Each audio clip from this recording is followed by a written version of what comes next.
දකුණු අප්‍රිකානු කණ්ඩායමෙන් කලුරු රකින්න ප්‍රබල පිතිකරුවෙකු වුණ හෙන්රි ක්ලාසන් ජාත්‍යන්තර ක්‍රිකට් පිටියෙන් සමුදීමට තීරණය කළා තිබෙනවා. ඉතින් දකුණු අප්‍රිකාව වෙනුවෙන් ජාත්‍යන්තර ක්‍රිකට් පිටියේ දුර ලකුණු 3245කට හිමිකම් ගේනවා. ඉතින් ඔහු තාමත් 33 හැවිරිදි වියේ තමයි පසුවන්නේ. ඉතින් ක්‍රිකට් ලෝකයේම මවිතයට පත් කරා මේ පෝතහල. මොකද අතිශයම තමයි ඔහු ජාත්‍යන්තර ක්‍රිකට් පිටියෙන් සමුදීමට තීරණය කළා තියෙන්නේ. විශේෂයෙන්ම ඔහුගේ හොඳම කාලය තමයි ඔහු සමුගන්නේ ලකුණු 4 පහුගිය කාලේ පැවති සියලුම තරඟවල.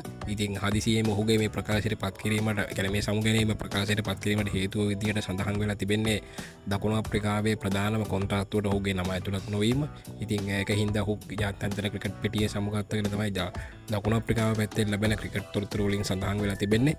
කෙසේ වෙතත් තව අවුරුදු 3-4ක් ඉතා හොඳින් ක්‍රීඩා කරන්න තිබුණු ක්‍රීඩකෙක්. ඉතින් අනිරපරාදේ ඔහු මේ ආකාරයෙන්ම සමුගෙන ගියා. ඉතින් මීට පෙරත් දකුණු අප්‍රිකානු කණ්ඩායමේ විශිෂ්ට ක්‍රීඩකයන් කිහිප දෙනෙක්ම සමුගැනීමට තීරණය කළා. ඉතින් එයා තින ප්‍රබල ක්‍රීඩකයෙකු වන්නේ කුයින්ටන් ඩිකුක්.